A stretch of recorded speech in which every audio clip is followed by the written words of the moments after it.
बाबा जी की प्यारी साध संगत जी, सभी को प्यार भरी राधा स्वामी जी। आपका हमारे यूट्यूब चैनल गुरु की वाणी में बहुत बहुत स्वागत है। संगत जी, आज जो हम आपको बाबा जी का संदेश सुनाने वाले हैं, इसे पूरे गौर से सुने। इसे सुनकर आपका गुरु के प्रति प्यार बढ़ जाएगा। साध संगत जी, जब हम किसी पूर्ण गुरु की शरण में जाते हैं, तो फिर हमें अपने गुरु के कहे रास्ते पर ही चलना चाहिए, क्योंकि गुरु के बिना इस संसार से मुक्ति नहीं मिल सकती। लेकिन हम अक्सर देखते हैं कि बहुत से लोग सत्संगी होने के साथ साथ पूजा पाठ भी करते हैं। सत्संग में तो सब अपना सिर हाँ में हिला देते हैं, लेकिन घर पहुंचते ही फिर उन्हीं पाखंडों में फंस जाते हैं। बाबा जी अक्सर समझाते हैं कि हमें किसी तरह के वहमों में नहीं पड़ना है, क्योंकि वहम कर लेने से लिखा हुआ नहीं बदलने वाला। सवाल जवाब कार्यक्रम में भी कई बार संगत बाबा जी से सवाल करती है कि क्या वीरवार को नाखून काटने चाहिए? क्या बच्चों की शादियां जन्म कुंडली देखकर करनी चाहिए? क्या कुत्ते को रोटी देकर हमारे पूर्वजों की भूख शांत होती है? ऐसे और भी बहुत से सवाल संगत अक्सर बाबा जी से करती है, और बाबा जी हमेशा यही समझाते हैं कि हमें वहम में नहीं पड़ना है। वहम करने से हमारे कर्म खत्म नहीं होंगे। जो मालिक ने लिखा है वो तो वहम करने के बाद भी होगा, परंतु हम फिर भी कहीं ना कहीं इस तरह के झमेलों में उलझे रहते हैं। सत्संग की आज की यह घटना सुनकर आपको पता चलेगा कि कैसे हमारे बाबा जी हमें वहम और पाखंड में से निकालकर भजन सिमरण करने को प्रेरित करते हैं। आपसे विनती है बड़े प्रेम से, और पूरा जरूर सुनिए जी। एक बार डेरे में मिट्टी की सेवा चल रही थी, और सेवादार बड़ी लगन से सेवा कर रहे थे। तभी वहां अनाउंसमेंट की गई कि बाबा जी सेवादारों को दर्शन देने आ रहे हैं। यह सुनकर सभी सेवादार एक लाइन में बैठ गए और बाबा जी के आने का इंतजार करने लगे। कुछ देर के बाद बाबा जी वहां आए, और बाबा जी ने सेवादारों को दर्शन दिए। तभी एक सेवादार दौड़ता हुआ वहां आया और लाइन में बैठ गया। तो बाबा जी ने उससे पूछा कि क्यों भाई, आज लेट कैसे हो गए? तो वह कहने लगा कि बाबा जी, आज मेरी मां का श्राद्ध था, तो उनके लिए घर पर पूजा रखवाई थी और 5 ब्राह्मणों को भोजन करवाना था। इसीलिए आज मैं सेवा पर थोड़ी देर से पहुंचा।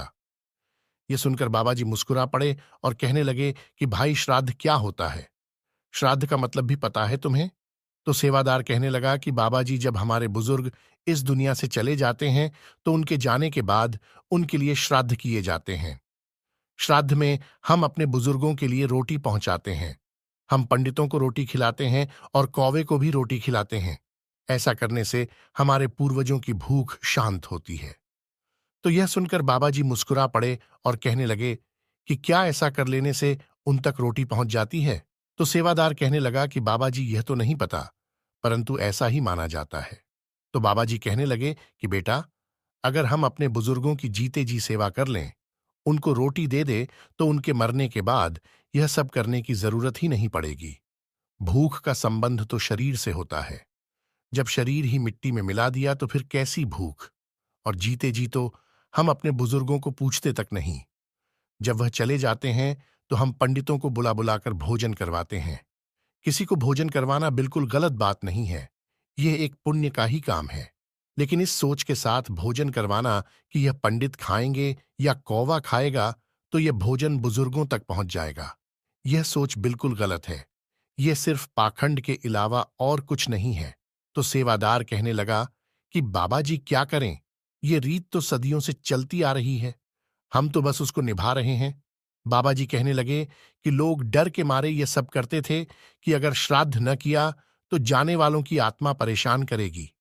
डर के कारण यह रिवाज शुरू हो गया।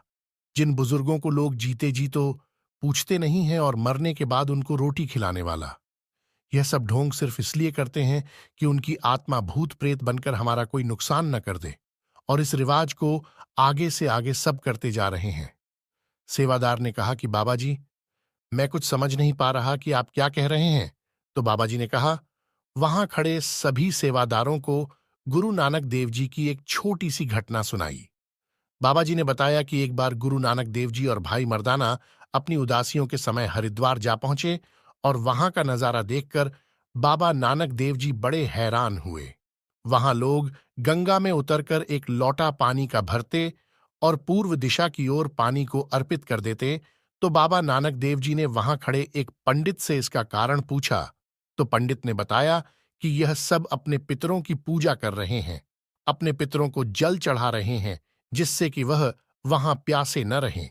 यह देखकर बाबा नानक देव जी की गंगा में उतरे और एक लोटे में पानी लेकर पूर्व की नहीं बल्कि पश्चिम दिशा की ओर पानी अर्पित करने लगे। तो वहां खड़े कुछ लोगों ने उनसे कहा कि पानी को आप गलत दिशा में अर्पित कर रहे हैं।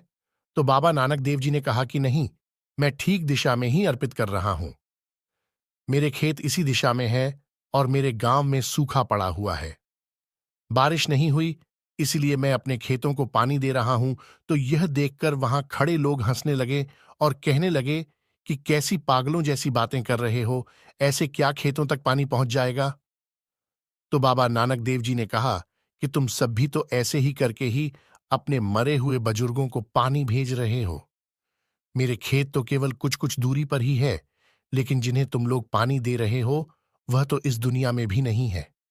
जब तुम्हारा पानी वहां तक जा सकता है तो मेरा पानी मेरे खेतों तक नहीं जाएगा। यह सुनकर वहां सभी लोगों की नजरें झुक गईं और वह समझ गए कि यह सब हम सिर्फ पाखंड कर रहे हैं। इस छोटी सी साखी को सुनाने के बाद बाबा जी ने सेवादारों से कहा कि जीते जी की गई सेवा से बढ़कर कुछ नहीं होता। अगर हम अपने बुजुर्गों को जीते जी सुख नहीं दे पाए तो उनके चले जाने के बाद यह पाप हम किस लिए करते हैं। इसलिए अपने बुजुर्गों की आखिरी सांस तक उनकी सेवा करो। जीते जी उनसे रोटी पानी पूछो। बुजुर्गों के दिल से आशीर्वाद तो जीते जी ही निकलेगा। मरने के बाद कितने भी श्राद्ध कर लो, कुछ हासिल नहीं होना। संगत जी, हम लोग बाबा जी के कितने ही सत्संग सुन चुके हैं, लेकिन फिर भी हमें यह छोटी सी बात समझ नहीं आती और हम पाखंडों में फंसे रहते हैं। सत्संग में तो हम हाँ में सिर हिला देते हैं, लेकिन जैसे ही घर पहुंचते हैं तो फिर इन्हीं पाखंडों में उलझ जाते हैं कि आज तो मंगलवार है, आज नहीं करना, आज वीरवार है, आज वह नहीं करना। संगत ही, जब हमने एक पूर्ण गुरु की शरण ले ली है तो हमें भजन सिमरन को सबसे पहले और सबसे ऊपर रखना चाहिए। फालतू के वहम नहीं करने चाहिए। संगत जी, बाबा जी कहने का मतलब है कि हमने किसी भी तरह का वहम नहीं करना है। अगर आपको ये साखी आपको अच्छी लगी हो तो चैनल को सब्सक्राइब जरूर करना और बेल आइकन को प्रेस कर लेना, ताकि हम जब भी कोई नई साखी की वीडियो डालें सबसे पहले आप तक पहुंच सके। क्योंकि हम आपके लिए ऐसी ही रोजाना साखियां लाते रहेंगे, ताकि आपको भजन सिमरण करने में सहायता मिल सके और जिंदगी में आने का आपका उद्देश्य पूरा हो सके। राधा स्वामी जी।